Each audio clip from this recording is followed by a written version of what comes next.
Selamat pagi sahabat Lerem, selamat tahun baru. Hari ini saya sudah hadir bersama teman-teman dari fasilitator Lerem. Sebelumnya saya memperkenalkan diri, nama saya Ferly. Saya akan memandu acara ngobrol-ngobrol pagi ini. Dan saya juga sebagai seorang fit lifestyle instructor. Yuk kita kenalan yuk sama teman-teman fasilitator. Boleh mulai dari Mas Afi dulu. Aduh, saya ditembak pertama. Kan yang paling ganteng. Waduh. Makasih. Ya, jadi nama saya Afianto.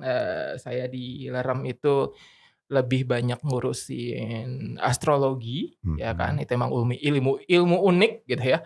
Lalu lebih banyak juga untuk ke bagian corporate gitu. Oke, Bagian ngurusin perusahaan. Seperti itu, Mas. Kalau siap. dari saya. Yuk lanjut, boleh tunjuk. Oke, nunjuk siapa ya? Mbak Hani aja. Mbak Hani ya. Biar gampang tinggal geser ya. Oke. Halo semuanya, Mas Ferly, Mbak Halo. Kety, teman-teman semua. Saya di sini membantu Lerem sebagai mindful coach. Jadi tugas saya membantu juga kebutuhan apabila memang ada teman-teman yang memerlukan untuk konsultasi baik itu korporasi maupun individu. Oke. Oke lanjut. Mbak Kety silahkan. Thank you Mbak Hani. Hai Mas Ferly, selamat pagi. Halo. Selamat pagi Sahabat Lerem. Saya dengan Kety, saya di Lerem sebagai Life and Wellbeing Coach. Ya role saya lebih banyak menghandle sisi individu sebagai makhluk yang unik. Bagaimana mereka bisa menjadi pribadi yang lebih baik. Dan service yang ditawarkan ini bukan hanya untuk individu tapi juga bisa untuk korporasi. Jadi bisa masuk dalam bentuk konsep training, konsep coaching ataupun yang sifatnya project management basis. Begitu Mas Ferly. Oke, sip. Thank you. Oke. Terakhir, nggak perlu ditunjuk lagi ya berarti ya Mbak? Tinggal saya soalnya. Tinggal Mbak. Ya. Halo Mas Ferly dan teman-teman semua. Nama saya Halo. Dian Putri Oskarini. Panggilan akrab Diput. Diput. Di sini peran saya sebagai career charger coach. Nah, karena kayaknya sudah ketebak ya, karir berarti siapa aja yang diurusin. Kebanyakan adalah karyawan. Tapi sebenarnya peran saya tidak hanya untuk individu, tidak hanya untuk korporasi, tapi juga untuk individu. Gitu. Dan karyawan di sini juga dari berbagai stages, baik calon karyawan maupun yang akan pensiun. Di situ servis yang saya berikan. Oke, terima kasih Mbak Dian. Wah, kayaknya bakalan seru banget nih kita ngobrol-ngobrolnya ya, karena udah ada pakar-pakarnya di masing-masing bidang nih ya. Ada tadi dari mindful ya, kemudian juga ada astrologinya ya.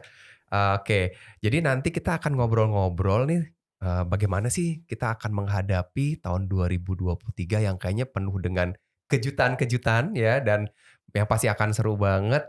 Dan juga akan bisa dibilang menantang ya sebenarnya. Tapi ya menantang itu secara positif gitu ya.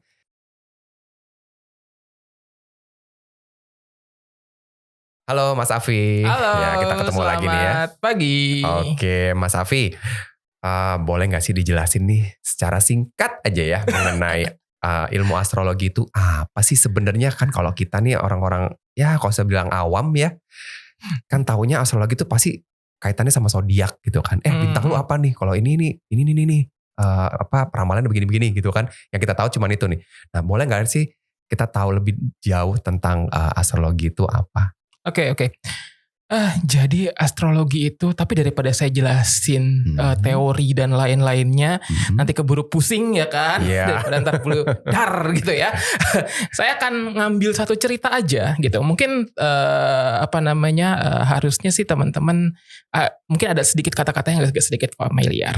Jadi ceritanya seperti ini. Jadi pada saat itu seorang raja, seorang khalifah lebih tepatnya di daerah Afrika sana ingin membangun suatu kota.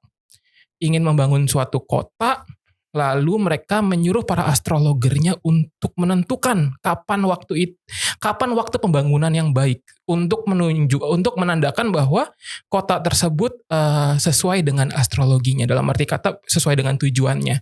Jadi kita pengen katakan apakah nanti kota itu akan makmur, kota itu akan kena perang gitu ya, atau kota itu rakyatnya akan sejarah, kotanya itu akan rakyatnya sejahtera gitu ya.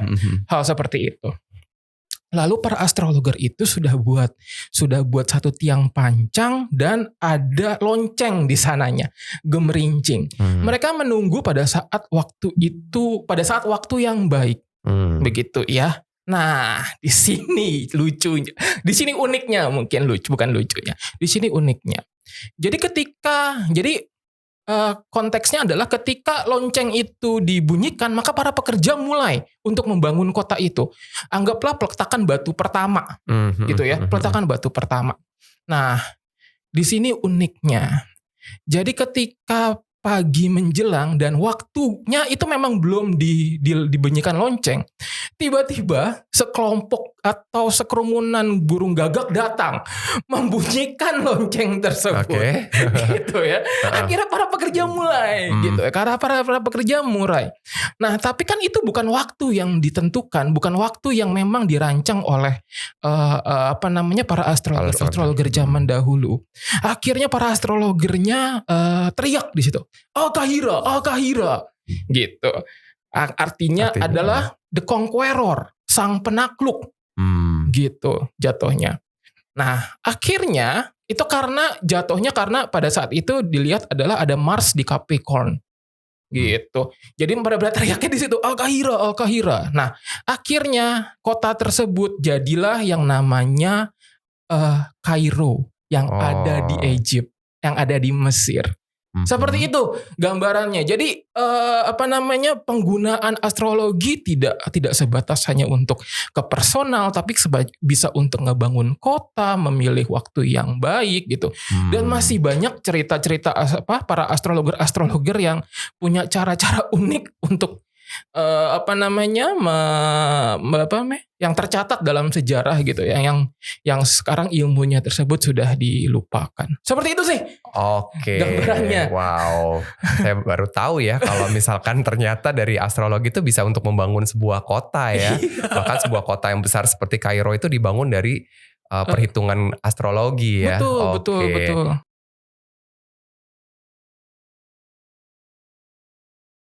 Seperti apa sih prediksi tahun 2023 nih Mas Afi?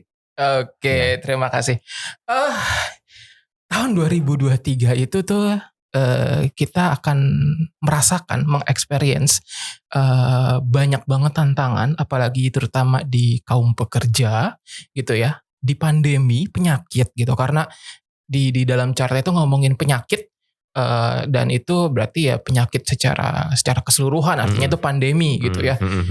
Ya itu sebenarnya juga udah kejadian gitu, karena starting count-nya itu udah beberapa tahun sebelum di 2022 gitu. Nah, yang seperti kita tahu juga, masalah akhirnya kayak begitu berhubungan dengan masalah ekonomi juga gitu ya, karena kan produktivitasnya jadi menurun, jadi berkurang seperti itu. Nah, jadi kita ngomongin pekerja, lalu juga akhirnya nanti timbul kesenjangan, apalagi untuk di tahun 2023 ya teman-teman, cukup harus waspada atas kesenjangan yang ada, maupun dalam penyampaian aspirasi gitu ya, dalam penyampaian ide-ide itu cukup harus diperhatikan. Seperti itu sih. Hampir secara garis besar di 2023. Gitu. Oke, kalau boleh tahu lebih dalam lagi, kira-kira aspek apa aja ya yang perlu kita perhatikan gitu ya di tahun 2023 ini? Oke, jadi di 2023 itu mungkin akan lebih banyak untuk dilihat mengenai masalah karir dan leadership, karena itu kita yang pastinya adalah karena ini masalah dari pekerja, dari worker gitu ya. Jadi kita lebih mesti punya banyak daya saing, kita lebih mesti punya lebih banyak keunggulan, kompetensi gitu ya di satu sisi itu. Lalu untuk bagian finance ya kan, karena ya kita tahulah ya dengan pandemi itu akhirnya susah untuk growth, untuk berkembang gitu ya. Akhirnya ya di satu sisi juga konsumsi dan lain sebagainya mungkin akan mengalami gangguan juga gitu. Nah akhirnya ya itu yang harus disiapkan juga oleh teman-teman, bagaimana mengatur finansial teman-teman dengan baik, dengan benar gitu. Karena itu bakal jadi tema di 2023 dan cukup tema besar sampai 2041 mungkin gitu. Itu cukup lama sebenarnya gitu. Dan yang terakhir adalah mengenai masalah kesehatan gitu ya. Tadi saya sudah katakan bahwa pandemi ini tidak semudah itu gitu, dan kita banyak menjumpai masalah penyakit-penyakit yang itu nanti ya penyakit yang kok bisa ada gitu ya. Karena kan kita tahu iklim global iklim global itu udah agak sedikit mengalami gangguan juga gitu ya. Dan akhirnya banyak penyakit-penyakit yang timbul karena ya itulah, ada beberapa di laporan di BBC atau di mana gitu saya lupa. Cuman ya karena lapisan esnya menurun akhirnya itu mulai timbul penyakit-penyakit yang baru. Dan itu juga bisa menjadi potensi juga untuk kita hadapin gitu. Nah, tapi kan dari sisinya kita juga harus sudah siap untuk menghadapi tersebut. Seperti itu sih, Mas. Oke. Nah, kalau Mbak Katy sendiri melihatnya dari sisi finance tadi seperti apa ya, Mbak? Sebenarnya menariknya begini, Mas, karena seperti tadi Mas Afi juga udah jelaskan gitu ya, bahwa dampak perekonomian yang sekarang itu cukup menantang lah ya gitu, karena di tahun 2023 ini mungkin juga masih ada lanjutan saat kita mengalami pandemi 2 tahun terakhir gitu ya. Otomatis saat perekonomian menantang, yang paling dampaknya terbesar ya keuangan. Jadi sebenarnya setiap individu juga diharapkan bisa cukup bijaksana dalam mengatur rencana keuangan mereka. Sudah pasti yang sesimpel misalnya ya pendapatan harus bisa lebih besar lah dari pengeluaran. Kemudian juga mungkin juga harus bisa melakukan beberapa skala prioritas dalam penyusunan keuangan. Mungkin mereview beberapa pos-pos pengeluaran yang mungkin sebelum pandemi seperti apa, sekarang setelah pandemi dan dengan dampak perekonomian seperti ini, mungkin ada beberapa pos-pos yang mungkin bisa di-review, bisa kita monitor gitu ya. Kebutuhan yang basic mungkin masih bisa dijalankan, tapi mungkin yang sekunder apalagi tertier bisa dipertimbangkan. Kemudian juga mungkin ada baiknya teman-teman juga sudah mulai belajar mengenal kata penggunaan dana darurat. Gitu. Kadang-kadang kita lupa gitu ya. Kita cuman memastikan kita ada pendapatan ini pengeluaran ini. Belum rekreasi, mungkin pendidikan, kita lupa. Kita nggak masukkan alokasi untuk pendapatan untuk dana darurat. Dan dana darurat ini akan sangat berarti nih, kalau tadi yang cerita dari Mas Afi pembacaannya memang dampak perekonomian seperti ini, berarti kan kita harus menyiapkan diri kan. Dari mana? Dari dana darurat salah satunya. Dan juga tadi Mas Afi juga sudah menyebutkan akan ada berdampak misalnya ke kawasan domestik pekerja untuk PHK, pemutusan hubungan kerja. Nah, buat beberapa pihak yang mengalami kejadian yang kurang menyenangkan ini, berarti kan mereka harus berpikir keras kan, harus melakukan namanya mitigasi dalam keuangan. Kalau kejadian seperti ini saya mesti gimana nih? Gitu kan? Apakah sudah pasti masih mereview, gitu kan? Masih melihat mungkin dana tabungannya gitu untuk bisa dipergunakan.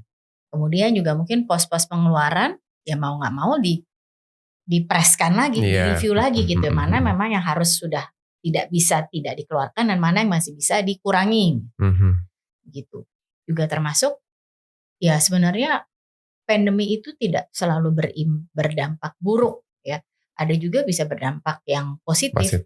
Berarti mereka-mereka yang mengalami kejadian kurang menyenangkan dari ada berdampak PHK, mungkin bisa mulai mereview sumber pendapatan apa lagi yang saya bisa lakukan ya, jenis pekerjaan apa lagi. Jadi memang dengan adanya dampak perekonomian ini sudah pasti keuangan kena. gitu kan.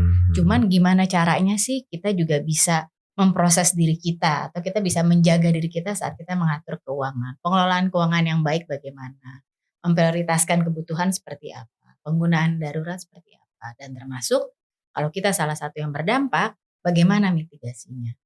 Kurang lebih gitu sih Mas Ferly kalau di area Oke, keuangan. wah, berarti memang sangat berkorelasi ya antara pandemi itu sendiri dengan tadi ya Mas Afi jelaskan mengenai karir dalam satu pekerjaan, dan kemudian pasti buntut-buntutnya larinya tadi ke keuangan tadi ya. Jadi memang ya dengan tantangan atau ya kita bilang akan lebih seru nih di tahun 2023 itu, tetap kita harus punya eh, semacam persiapan ya untuk melihat mitigasi-mitigasi yang tadi yang sudah disebutkan oleh Mbak Kety sebelumnya ya. Ya. Oke.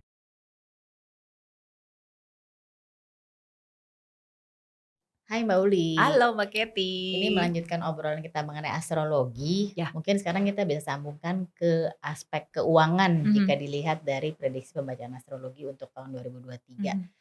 Bisa dibantu oleh Mbak Uli ya untuk ngobrolnya Boleh. dan kisi-kisinya gimana sih tips and tricksnya. Oke, terima kasih Mbak Kety. Jadi sahabat Lerem, perkenalkan saya Uli Safitri, panggil saja Uli sebagai financial educator. Nah, kalau kita menyambung astrologi 2023 seperti apa gitu ya, dan dari sisi keuangannya bagaimana, itu connect loh gitu. Connectnya bagaimana?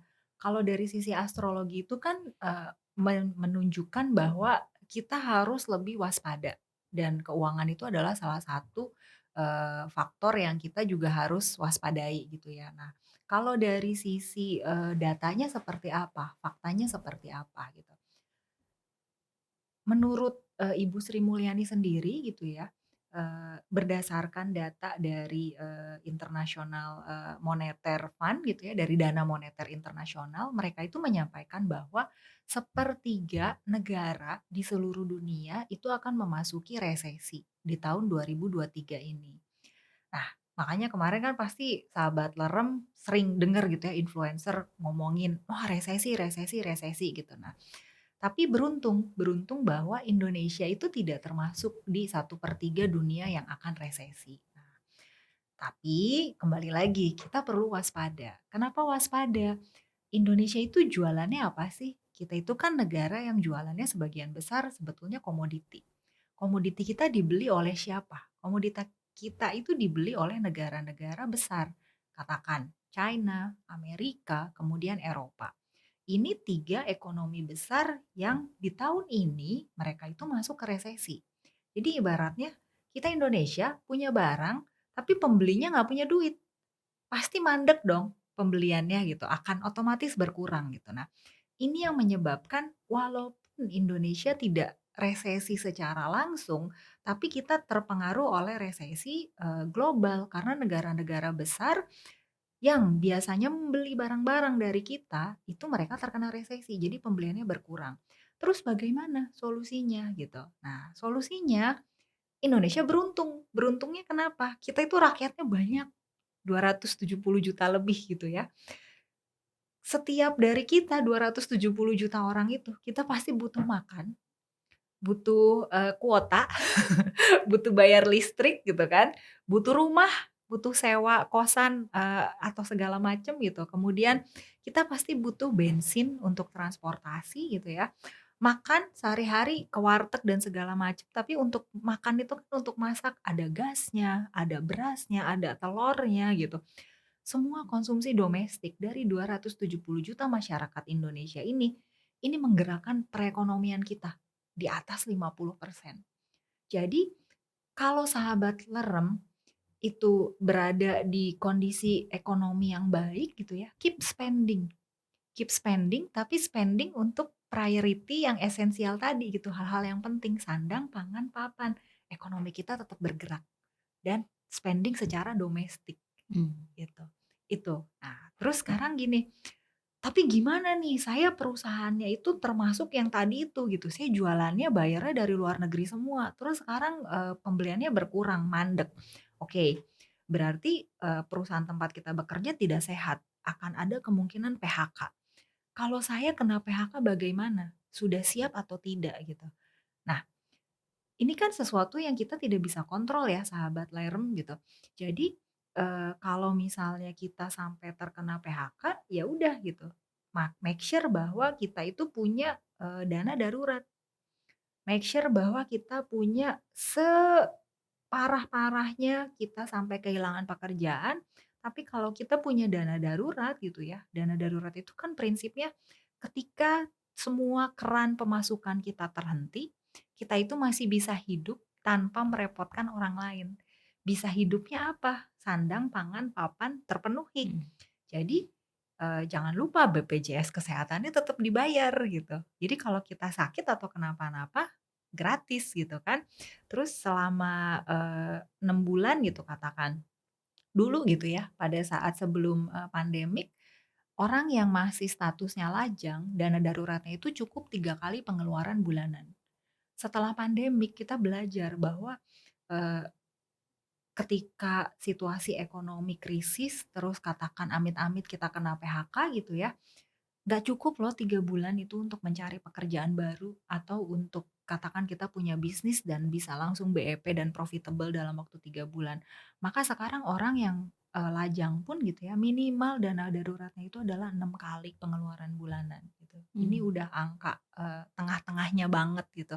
Kalau yang sudah menikah bagaimana? Bisa 6 sampai 9 kali pengeluaran bulanan. Tapi kan 6 kan minimalnya Mmm. gitu. Mmm. Kalau yang sudah menikah, punya anak bagaimana? 6 sampai 12 kali pengeluaran bulanan, tetap mediannya 6. Jadi ambil angka minimal setiap dari kita itu punya di tabungan itu aman 6 kali pengeluaran bulanan sebagai dana darurat. Itu satu. Jadi kalaupun sampai kita kena amit-amit PHK gitu ya, kita tuh aman. Kita punya waktu 6 bulan untuk bangkit kembali, mencari pekerjaan baru atau bikin bisnis sampai untung. Yang kedua, saya dana darurat udah aman, tapi, proteksi gimana proteksi gitu? Oke, kalau proteksi kita bahasnya berarti asuransi. Nah, asuransi itu kan sesuatu yang, saya pun gitu ya, kalau ditawarin asuransi tuh kayak, "Ini beli apa sih? Nggak ada bendanya," gitu, nggak kelihatan. Kalau beli barang kan enak ya gitu, "Oh cakep nih coraknya apa, sesuai gitu, saya suka warnanya," segala macam. Asuransi nggak kelihatan, baru kelihatannya ketika kita tertimpa musibah gitu. Nah, beberapa musibah tidak semuanya bisa di-cover oleh dana darurat. Katakan misalnya sakit kritis, kankerlah atau misalnya terkena kecelakaan kerja, kemudian sampai, cacat permanen atau, cacat sementara gitu kan. Ini akan menimbulkan biaya yang sangat besar sekali untuk pengobatan. Jangan maksain pakai semuanya di-cover dana darurat. Asuransi make sure ada.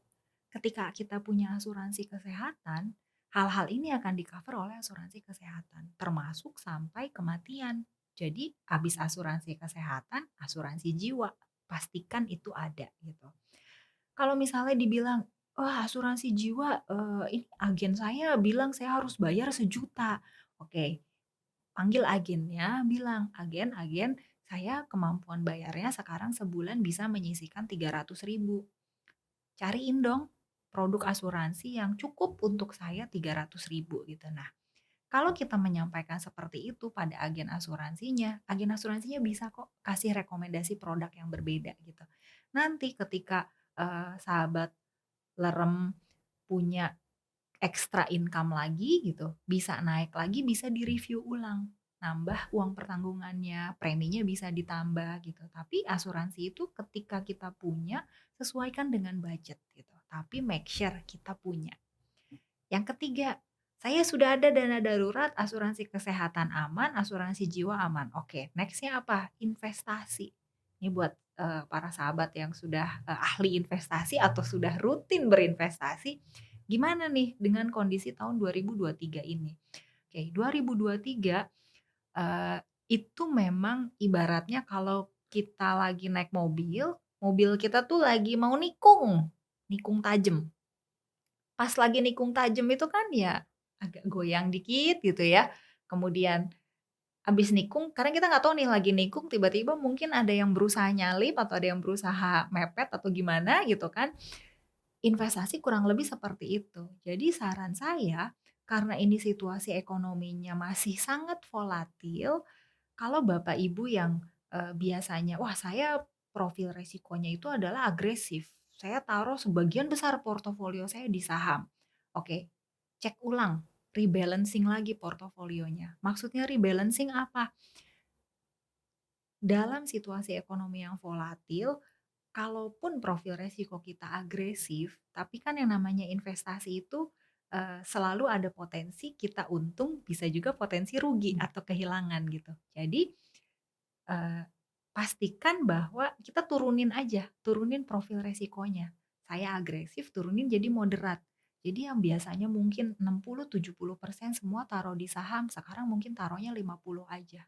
Jadi lebih mengerem diri, lebih baik taruh di, instrumen-instrumen investasi yang lebih aman, ya untungnya mungkin tidak sebesar yang instrumen yang tadi gitu ya, tapi juga resikonya juga lebih kecil gitu. Nah itu yang patut diwaspadai. Jadi bukan berarti agresif terus langsung jadi konvensional, terus taruhnya semua di deposito gitu, tidak, saya tidak menyarankan seperti itu. Tapi lihat lagi aja portofolionya and then dilakukan, persentase ulang gitu, dibagi-bagi ulang lagi. Nah, tapi kalau misalnya orang agresif itu kan kadang adrenalin ya, harus terpenuhi gitu. Ada satu kesukaan bahwa, wah sekarang naik, sekarang turun, sekarang naik, sekarang turun, tapi enjoy gitu ngelihatnya. Nah, itu tetap harus dikasih makan si part diri kita yang seperti itu gitu. Nah, nggak apa-apa, tetap investasi di instrumen yang agresif tidak apa-apa, tapi balik lagi,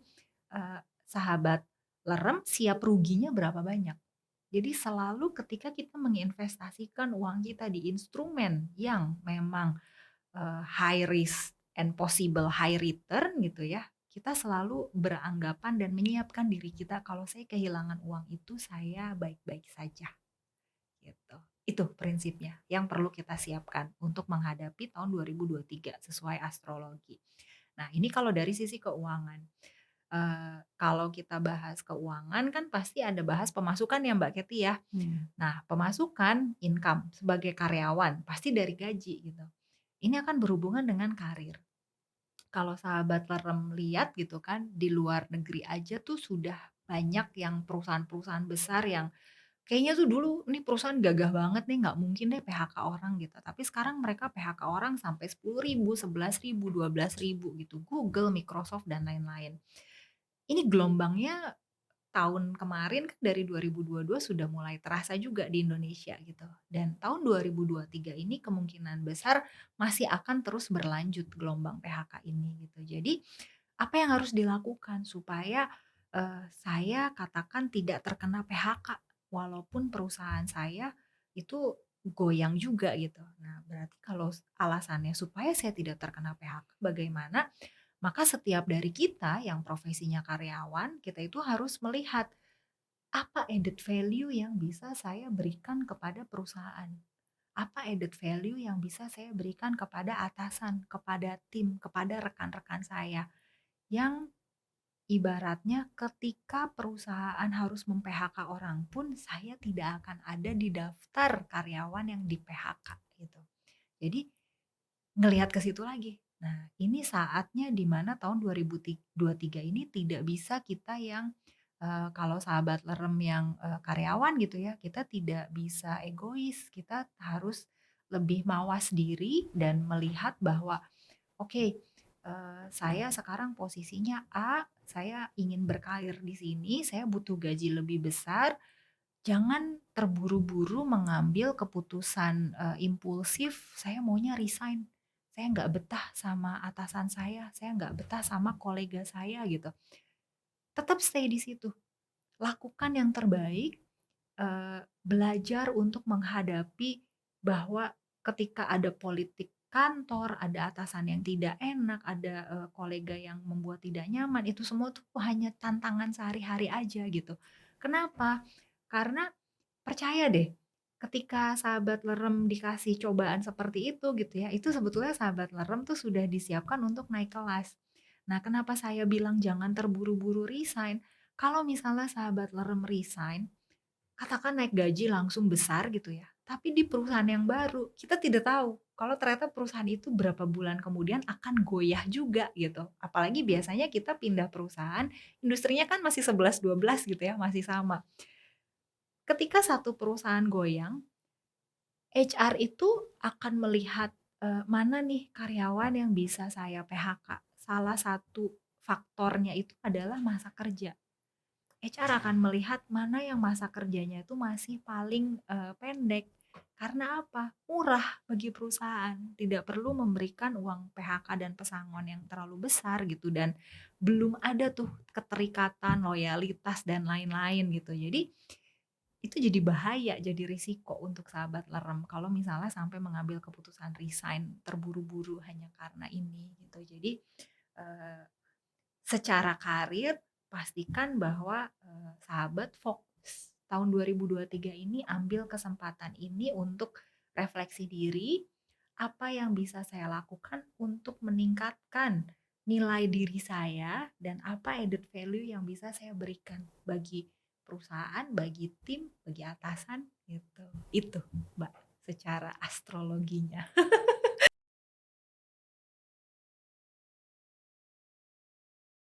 Tadi kan Mas Afi sudah menjelaskan salah satu pembacaannya dia di tahun 2023 itu terkait dengan karir ya, apalagi kaitannya dengan pandemi sebelumnya gitu kan, dan kita kan sedang dalam kondisi recovery nih.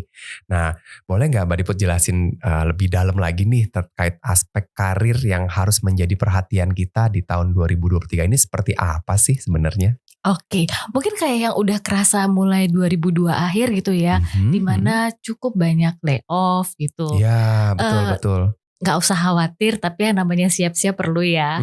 Nah, kemungkinan itu masih jadi challenge di tahun 2023. Nah, jadi apa yang terjadi dengan karyawan atau orang-orang yang sedang persiapkan karirnya.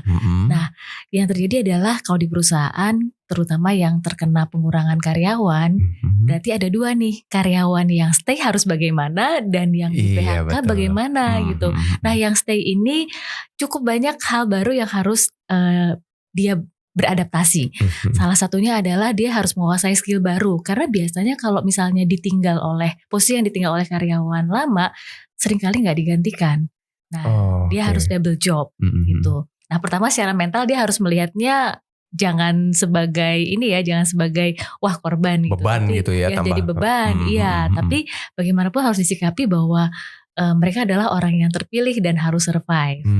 Nah, kemudian juga jadinya harus menguasai skill baru karena mungkin mereka punya job desk yang baru.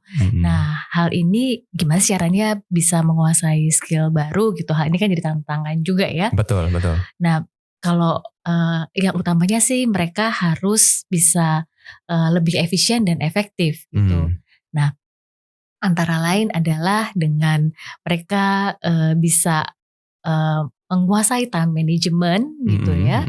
Nah, kemudian juga menguasai Kaizen proses, dan satu lagi teknik problem solving gitu. Itu untuk menghadapi pekerjaan-pekerjaan baru atau menghadapi double job gitu. Nah, untuk skill baru mereka biasanya butuh mentor. Nah, mentor ini nggak selalu atasan, tapi bisa juga karyawan yang lebih senior atau senior body gitu ya sebutannya. Nah, mereka harus belajar dari situ. Tapi untuk si atasan atau untuk si senior body sendiri dalam melakukan mentoring, itu mungkin dianggapnya gampang gitu mentoring. Padahal belum tentu efisien. Karena sebenarnya mentoring itu seperti juga ngajarin dengan praktek langsung gitu kan. Betul, nah, betul. Ada metodenya, ada step by stepnya gitu. Itu nggak ada salahnya kalau para atasan ataupun senior body tadi itu juga memperoleh training gitu dari pihak luar supaya mereka bisa melakukan mentoring dengan cara yang lebih efektif. Nah, satu lagi yang nggak boleh ketinggalan, karyawan yang masih di dalam itu kan mungkin cukup secara mental harus banyak yang berubah dan banyak tantangan.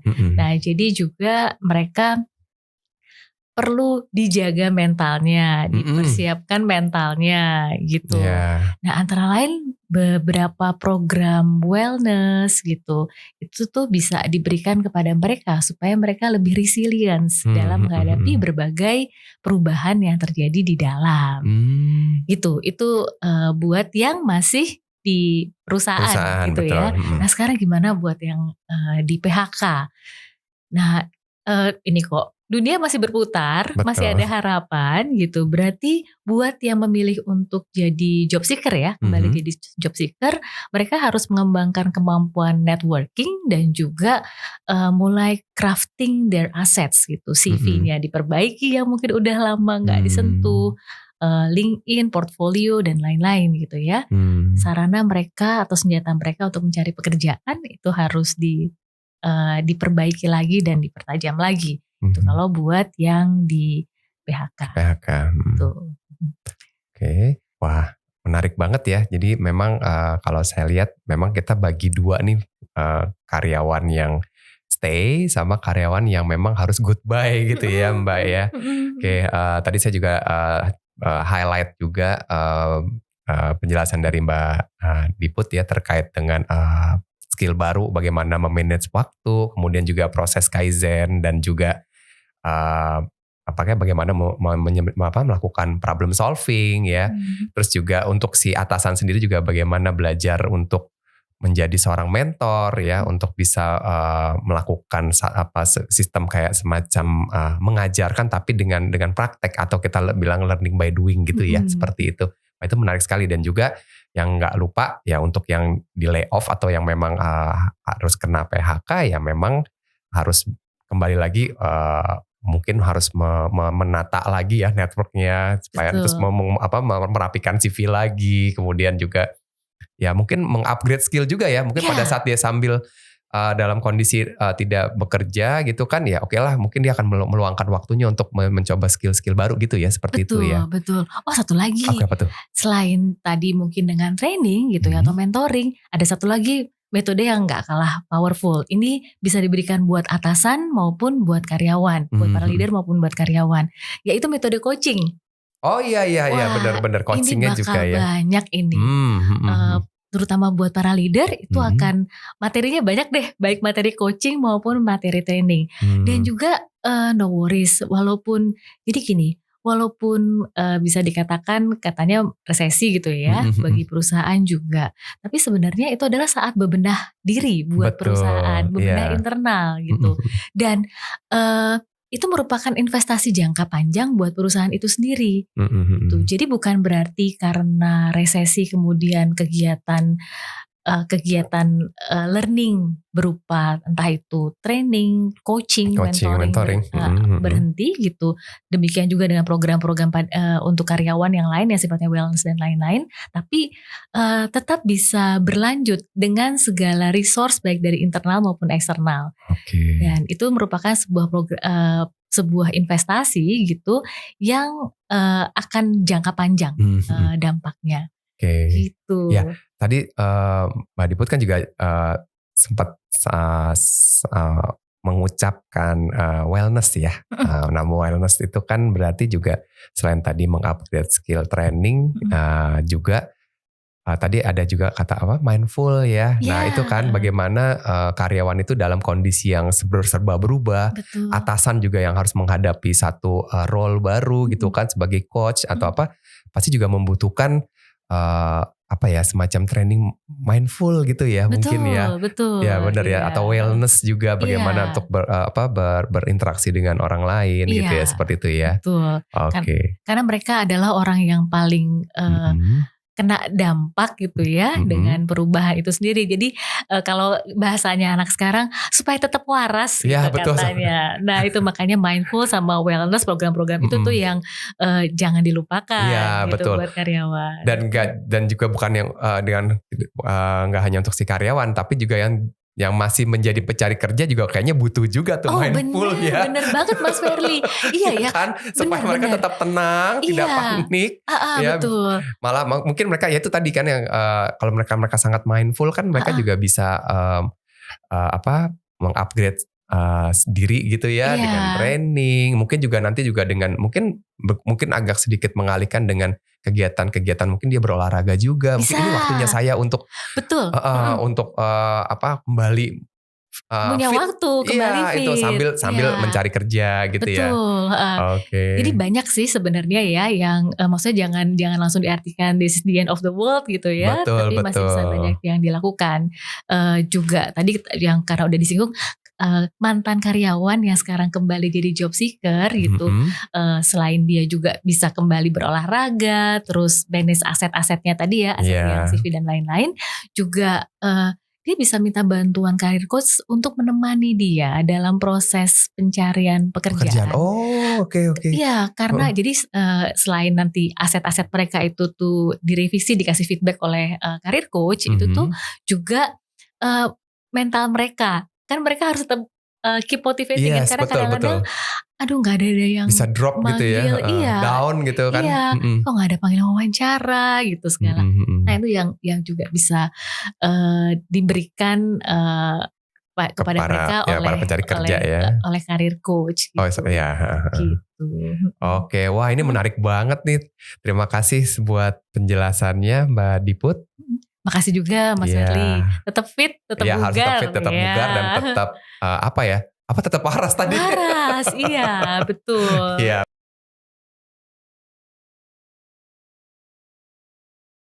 Oke, Mbak Devita, tadi kan sempat disinggung nih tentang kesenjangan antara pimpinan di organisasi ya. Yang menarik juga nih untuk kita gali nih, kemungkinan seperti apa sih yang harus dimiliki. Nah, kira-kira tuh dari pandangannya Mbak Dev sendiri terkait dengan kepemimpinan itu bagaimana sih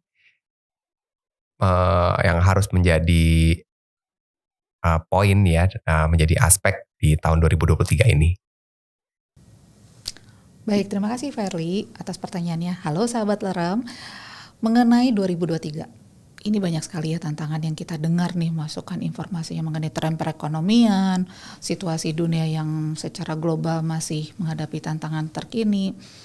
Nah, kita sebagai leader perlu aware apa saja sih yang perlu kita siapkan, karena bagaimanapun tim kita, follower kita ini tergantung pada kita juga kan. Dan sebagai leader harus bisa menentukan arah mau kemana. Nah, sebelum bisa menentukan arah, sebelum bisa membawa tim ini kemana, dua hal yang menjadi poin utama sebagai seorang leader adalah bagaimana menginfluence atau dalam artinya mempengaruhi dan juga menginspirasi, bisa jadi memotivasi. Nah, sebelum bisa menginfluence sama menginspirasi timnya kita, terlebih dahulu kita harus bagaimana bisa menginfluence dan menginspirasi diri kita sendiri. Jadi sebagai leader, kenali dulu diri sendiri, kenali dulu karakter kita lebih dominan yang mana. Kemudian bagaimana cara kita punya kecenderungan dengan timnya kita, interaksinya. Kemudian kalau sudah tahu bagaimana karakter kita yang lebih dominan, kemudian karakter tim kita seperti apa, bahkan juga kaitan sama atasan kita, bahkan sama subordinat yang lain bagaimana, komunikasi akan lebih smooth, akan lebih mulus. Dan disitulah kunci untuk bisa kita mempengaruhi orang lain. Jadi salah satu tools bagaimana berkomunikasi yang efektif adalah dengan menguasai salah satu toolsnya yaitu DISC. Nah, apa itu DISC? DISC teman-teman Lerem nanti akan belajar lebih banyak lagi ya. Nah, kalau sudah bagaimana seorang menguasai komunikasi, keterampilan berkomunikasi, lanjutannya adalah mengenali bagaimana melit timnya. Dan disinilah teman-teman perlu mengenali bagaimana situational leadership itu bisa teman-teman jadikan salah satu skill tersendiri. Dengan cara menguasai situasi apa yang dihadapi, bagaimana melit tim yang ada, itu akan bantu tim lebih merasa termotivasi, terapresiasi, customize dengan kebutuhannya masing-masing anggota tim. Itulah makanya kita akan belajar situational leadership. Nah, dalam salah satu gaya kepemimpinan yang disebut tadi, ada 4 ya kalau teman-teman nanti belajar. Salah satunya adalah bagaimana meng-coaching timnya. Di sini teman-teman akan belajar bagaimana coaching skill adalah salah satu senjata kita juga sebagai seorang leader mengapresiasi tim yang terpilih. Tidak semua anggota tim kita bisa jadi coach kita. Orang-orang yang terpilih menjadi coach inilah yang perlu kita apresiasi dengan lebih detail, dengan lebih spesial. Di situ dia akan bisa menjadi next leader. Karena true leader adalah yang menciptakan leader berikutnya. Nah itu semoga bisa menginfluence dan menginspirasi timnya. Oke Mbak Dev, jadi kalau misalkan boleh saya garis bawahi beberapa poin itu berarti terkait dengan fungsi leader ya di kesehariannya di pekerjaan seperti apa, terus kemudian juga bagaimana mereka menguasai komunikasi termasuk dengan di ESC ya. Ya nantinya akan ada kaitannya dengan relasi dan komunikasi. Kemudian juga bagaimana sih seorang atasan atau pimpinan itu bisa menjadi seorang situational leader ya, atau kita bisa bilang bahasanya adalah situational leadership ya. Dan juga bagaimana mereka juga bisa menguasai coaching skill. Oke, mungkin itu.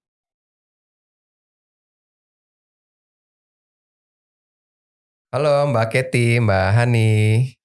Hai Mas Ferly. Selamat pagi Mas Ferly. Selamat pagi, hai. Ya, sebelumnya kan saya habis ngobrol-ngobrol nih sama Mbak Diput ya terkait dengan bagaimana mengelola karir di tahun 2023. Ya, kalau kita bagi itu kan ada kalau dibilang kelompok karyawan yang masih bertahan di perusahaan ya, yang nggak kena layoff, dan ada karyawan yang memang terpaksa harus di PHK dan akhirnya menjadi job seeker lagi gitu kan. Nah, terkait dengan itu berarti kan kita perlu juga menjaga kondisi mentalnya mereka ya, yang paling pertama kondisi mentalnya gimana menghadapi perubahan, baik itu karyawan yang sudah di PHK ya pasti akan sangat-sangat berdampak ya terhadap mentalnya mereka, dan juga bagaimana dengan karyawan yang masih bertahan di perusahaan. Ya tadi kita sempat menyinggung juga terkait dengan mindfulness ya, kemudian juga dengan wellness ya.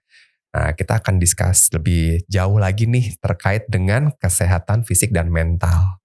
Oke, saya sendiri juga sebagai fit lifestyle coach itu akan menggarisbawahi terkait dengan kesehatan fisik ya, yang sebenarnya itu juga cukup penting selain dengan kesehatan mental, karena itu kadang-kadang karyawan atau si pencari kerja lupa gitu ya, mungkin saking sibuknya dengan pekerjaan atau mungkin saking stresnya nyari kerja, kadang-kadang melupakan pentingnya untuk menjaga kesehatan tubuh gitu. Nah, kalau misalkan ditanya nih, kira-kira seminggu berapa kali sih olahraga? Ya kalau saya sebut sih ya minimal seminggu 3 kali lah, lengkap satu hari gitu ya. Senin olahraga, Selasa rest, nanti Rabu olahraga lagi, kemudian Kamisnya rest, seperti itu. Itu untuk yang baru pertama kali memulai lagi olahraga. Tapi kalau misalkan yang sudah sering berolahraga, mau tiap hari juga gak apa-apa, tapi akan lebih baik adalah satu hari di mana tubuh itu diberikan istirahat, seperti itu. Terus juga ada juga pertanyaan yang sering saya dapat ya, bagusnya tuh olahraga itu pagi atau malam sih gitu. Nggak ada bedanya sih, sebenarnya bisa dilakukan kapan saja. Yang penting kita fokus dengan olahraganya gitu ya. Bahkan waktu olahraga itu punya keuntungan masing-masing gitu. Kalau di pagi hari itu akan menjadi sebuah booster. Jadi biasanya kalau orang habis olahraga itu akan lebih semangat untuk menjalani hari. Tapi untuk yang di malam hari itu juga akan membantu kita untuk tidur lebih nyenyak. Karena biasanya setelah olahraga itu kan badan capek kan. Nah itu setelah itu olahraga tidurnya pasti akan lebih nyenyak. Bisa mendapatkan quality sleep ya. Deep sleep lah, seperti itu. Nah itu tadi penjelasan saya terkait dengan kondisi fisik yang harus kita jaga. Nah selanjutnya saya akan ngobrol-ngobrol nih dengan Mbak Hani dan Mbak Kety terkait dengan kesehatan mental, termasuk juga dengan bagaimana kita nanti berkomunikasi dengan lingkungan kita gitu kan, dengan keluarga, dengan saudara, dan kenalan-kenalan kita lainnya gitu ya. Oke, saya ke Mbak Hani dulu nih ya, Mbak Hani. Kira-kira seperti apa sih kesehatan mental yang mesti kita jaga nih, terutama juga untuk menghadapi tantangan di tahun 2023 ini? Oke, Mas Ferly. Kayaknya kalau kita ngomong kata-kata kesehatan mental tuh kayak something yang agak iya bener ya. Aduh gitu kok kayaknya mental gitu. Gitu ya. Sebenarnya sih hanya istilah aja ya. Seperti tadi Mas Ferly kan di bidang fisik, kesehatan fisik itu sangat menguasai, dan tadi seperti Mas Ferly bilang bahwa olahraga itu satu faktor yang membuat hidup juga sehat. ya, membuat diri kita sehat. Begitu pula juga dengan pikiran kita. Bahwa kita punya emosi, punya pikiran yang perlu kita juga manage, perlu juga kita atur. Kita tahu 2,5 tahun terakhir ini dampak dari pandemi ya masih bisa dirasa sampai sekarang. Bahwa ada dampak sosial, yang tadi kita biasa bersosialisasi jadi akhirnya di rumah, kebanyakan di rumah. Di rumah ketemunya orangnya itu lagi, atau bahkan mungkin sendirian ya. Itu juga punya dampak ke diri kita. Begitu pula dengan dampak finansial. Banyak yang tadi dikatakan banyak perusahaan yang lay off. Karyawan banyak juga yang dirumahkan. Ada yang masih kerja tapi harus di rumah juga. Bikin kemudian pikiran dan emosinya juga jadi yang tadinya punya waktu untuk bersosialisasi keluar ternyata tidak. Dari sisi finansial juga terjadi penurunan, pengurangan atau bahkan mungkin tidak ada sama sekali. Dampak-dampak seperti itu bisa kita rasakan juga bahwa akhirnya menggerogoti ke kesehatan emosi kita, ke kesehatan pikiran kita. Jadi gimana ya selama ini caranya supaya kita bisa manage bahwa pikiran kita itu juga bisa kita seimbangkan. Nah, teman-teman lerem di sini juga mungkin juga pernah tahu bahwa manusia itu dikategorikan dalam 2 hal. Ada yang ekstrovert, ada yang introvert. Ya. Saat terjadi pandemi, dua-duanya kena dampaknya nih. Yang introvert itu saat kemudian pandemi asik. Aku makin diem di rumah, gak kemana-mana, masuk ke gua itu lebih nyaman. Ya. Tapi saat kemudian kita mulai masuk lagi ke kehidupan new normal, mulai nih PPKM kan sudah dicabut ya. Iya, betul. Saat si teman-teman yang introvertnya harus keluar lagi, dia harus adaptasi lagi dan itu menimbulkan rasa tidak nyaman. Ekstrovert pun juga sama. Saat kemudian dia ditaruh di dalam rumah, dikukung, agak susah untuk keluar karena kondisi pandemi, dia juga mengalami struggling di pikiran dan emosinya. Saat dia harus kembali lagi juga keluar, itu dia juga butuh adaptasi lagi. Nah, makanya tadi saya sempat baca bahwa tingkat kekerasan dalam rumah tangga itu sepanjang 2020 sampai 2021 di Indonesia itu naik hampir 75%. Wow, signifikan karena itu tadi emosi dan pikiran kita cukup terkena dampaknya akibat pandemi ini. Jadi kita juga perlu harmonisasi hubungan antara sesama manusia, sesama yang di atas juga yang maha kuasa ya, kekuatan tertinggi yang kita sebut itu Tuhan atau juga kekuatan tertinggi, juga untuk berselaras dengan alam. Nah, bagaimana caranya ya? Mari kita sama-sama bisa lihat dan kita gali bagaimana kita bisa satu sama lain saling bersinergi sehingga dalam kehidupan itu bisa seimbang dan selaras. Seringkali kita juga merasakan terputus dengan diri kita sendiri. Kenapa? Karena kita juga tidak paham dan tidak mengenali bagaimana pikiran dan emosi kita sendiri. Mengapa? Kita sibuk keluar, Mas Verly. Kita sibuk cari kegiatan di luar. Sibuk dengan segala sesuatu yang sifatnya luar, tapi lupa nengok ke dalam. Lupa sama kebutuhan, pikiran dan emosi kita sendiri yang sehat tuh harus seperti apa. Nah, bagaimana caranya? Ya, mari kita belajar. Banyak cara untuk dilakukan supaya kita kembali ke dalam, mengenali emosi dan pikiran diri kita sendiri juga sehingga kita tidak terputus dengan diri kita. Daripada kita kemudian hanya sibuk keluar, saat kita pulang ke rumah, saat kita sendirian, kita ngerasa sepi, kita ngerasa hampa, kita ngerasa kok gue gak nyaman ya sama diri gue sendiri. Karena kita ngerasa kesepian. Nah, sebenarnya itu buruk? Nggak juga. Kenapa? Karena kita tidak terhubung dengan emosi kita lebih dalam. Itu aja, kita perlu engagement sama diri kita, sama emosi kita. Jadi, mari yuk kita kenali emosi kita dengan baik. Gitu sih, Mas. Wah, menarik banget ya. Tadi saya juga menggarisbawahi itu baru nggak juga tuh ya. Iya, orang-orang introvert, extrovert pada saat kondisi yang pandemi seperti ini pasti akan mengalami banyak perubahan ya. Bener-bener baru nggak nih Mbak. Betul. Maksudnya oh iya kalau kayak saya nih kan saya orangnya introvert ya. Jadi kalau misalkan saya pas pandemi saya seneng sih di rumah gitu ya.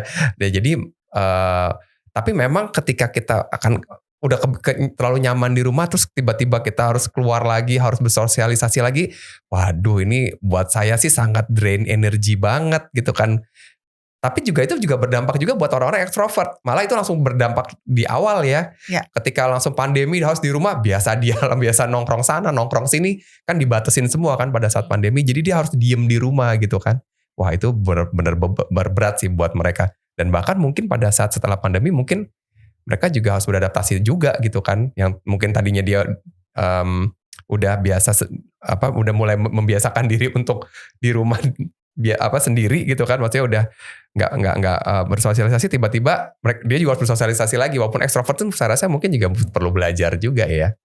Nah itu ya, tadi kan Mbak Hani juga sempat sampaikan banyak orang yang lupa terkait dengan melihat kembali pikiran dan emosi dirinya sendiri. Itu yang benar-benar orang lupa karena lebih memikirkan gimana nih nanti ya dengan teman-temannya, dengan keluarganya gitu, tapi nggak melihat kembali ke dalam gitu ya Mbak ya. Nah itu yang sebenarnya menjadi poin penting juga kan, sebelum kita melihat ke luar, melihat ke lingkungan, ke keluarga dan kenalan kita ya, kita harus tahu dulu nih emosi dan pikiran kita ya, seperti itu. Nah tadi kan juga Mbak Hani sampaikan terkait juga dengan hubungan kita dengan yang dengan kekuatan tertinggi, terus juga kemudian dengan lingkungan dan alam, dan juga yang terpenting juga hubungan kita dengan sesama ya, seperti itu. Nah kira-kira kalau pendapat dari Mbak Kety sendiri terkait dengan hubungan kita dengan sesama ya, dengan lingkungan dan lain sebagainya, itu di tahun 2023 ini kira-kira apa sih yang menjadi concernnya kita gitu loh Mbak? Ya, menarik sebenarnya Mas Ferly, tadi juga saya mendengar penjelasan Mbak Hani, memang si kaum introvert, kaum extrovert, pada dasarnya kita semua ini kan sama ya, kita manusia tuh makhluk sosial. Iya betul. Ya kan, yang menyatukan kita tuh apa? Komunikasi kan sebenarnya. Cuman sayangnya kadang masih ditemukan beberapa individu yang saat melakukan komunikasi, saat mendengarkan teman atau pihak lain berkomunikasi tidak dengan kondisi sadar. Maksudnya tidak kondisi sadar bukan maksudnya dia tidak sadar secara fisik ya. Cuman bisa saja mungkin dia tidak fokus, atau saat temannya bercerita yang dia pikirkan bukan ceritanya tapi jawaban dia. Gitu. Jadinya kan dia gak fokus dengan temannya cerita kan. Atau juga saat kita berkomunikasi, kita lebih menggunakan apa yang kita mau, apa yang ingin kita sampaikan tanpa bisa melihat misalnya ada faktor empati, ada faktor toleransi. Kembali lagi tadi seperti yang disampaikan oleh Mbak Hani juga, kita memang harus melihat ke diri kita dulu kan, kita harus mengenali diri kita. Jadi saat kita melakukan relasi dengan sesama, ada baiknya juga, mari kita tengok ke diri kita sendiri. Bagaimana sih caranya kita bisa menyampaikan pikiran kita dengan kondisi sadar. Maksudnya sadar seperti yang tadi ya, mendengarkan cerita orang saat kita berkomunikasi pun, saat kita harus sebagai pendengar, jadilah kita sebagai active listening. Itu ada teknik-tekniknya juga tuh Mas Ferly yang sebenarnya bisa kita praktekkan at least untuk lingkungan terdekat dulu lah. Misalnya dengan kita sebagai individu ke anak misalnya, ke orang tua, pokoknya dari lingkungan keluarga, ke pasangan. Termasuk kalau Mas Ferly pernah dengar ada istilah bahasa cinta atau love language. Oh, love language ya betul. Itu menarik sebenarnya kan Mas, apalagi kalau kita ingin terapkan ke pasangan kita atau ke anak kita gitu kan. Jadi sebenarnya dengan kita mengetahui love language itu memudahkan kita sebenarnya buat bisa berinteraksi. Gitu kan, karena kita tahu sebenarnya needs-nya dia tuh adalah ingin mendapat waktu quality time misalnya, waktu yang khusus, atau dia lebih suka mendapat sentuhan semacam itu.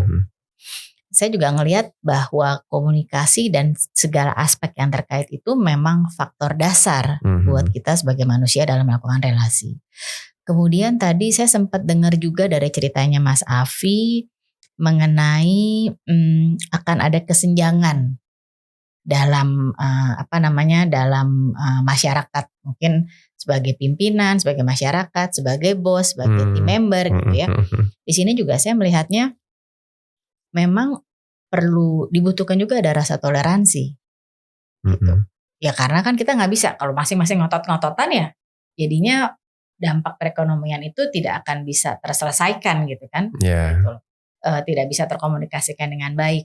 Jadi ada juga dibutuhkan rasa toleransi.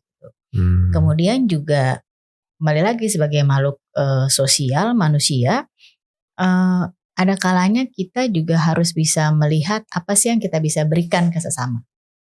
Itu mungkin dari expertise kita, kelebihan kita, pengalaman kita, dan ini juga sebenarnya yang kalau dihubungkan dengan fungsi dari Lerem itu sendiri kan sebenarnya kami sendiri di sini semua sebagai fasilitator yang tergabung, kita memiliki pengalaman yang berbeda-beda. Kita memiliki kelebihan yang berbeda-beda. Cuman gimana sih caranya kelebihan dan pengalaman kita itu kita bisa sharekan ke sahabat Lerem, kita bisa sharekan ke teman-teman. Karena ya ini saat kita berelasi itu cukup kompleks, Mas Feli, gitu. Dan pada akhirnya sebelum kita bisa melakukan itu kita harus sadar bahwa ini loh perekonomian sekarang sedang begini. Saya sebagai pribadi apa yang harus saya lakukan? Kalau terlibat dengan karir, saya masih bagaimana dengan posisi saya di kantor? Terlibat dengan keuangan, dengan dampak keuangan, saya masih gimana mengatur keuangan saya? Gitu. Itu kalau saya ngelihat konsep secara keseluruhan berdasarkan pembacaan astrologi tadi dari ceritanya Mas Afi ya. Kurang lebih begitu Mas Ferdi. Ya, wah. Jadi kalau saya coba sum up lagi juga intinya adalah komunikasi ya, sebenarnya komunikasi yang kita kalau bisa dibilang komunikasi yang baik untuk diri kita sendiri dulu, kemudian juga untuk komunikasi dengan masyarakat ya, dengan lingkungan terdekatnya kita juga gitu ya, seperti itu. Kalau bisa saya rekap bahwa untuk menghadapi situasi di tahun 2003 yang tidak menentu dan pastinya bakal banyak tantangan ya. Dari sisi kehidupan manusia itu harus memiliki tingkat kesadaran ya. Kesadaran untuk dirinya sendiri, juga untuk kesadaran ketika dia akan berkomunikasi dengan lingkungannya, dan kemudian menerima kondisi ya, berarti ya menerima kondisi dan serta berproses untuk bisa menjalani kehidupan. Seperti itu ya kurang lebih ya Mbak ya. Kurang lebih seperti itu Mas Ferli. Oke, terima kasih buat ngobrol-ngobrolnya Mbak Katy dan Mbak Hani. Ya, terima kasih. Sama-sama, thank you juga. Ya.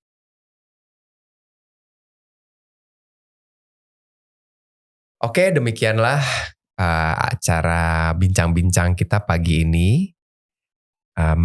Terima kasih untuk para sahabat Lerem yang sudah bergabung dan mengikuti acara ini sampai dengan selesai. Nah, semoga nih dengan semangat tahun baru dan semangat baru ya.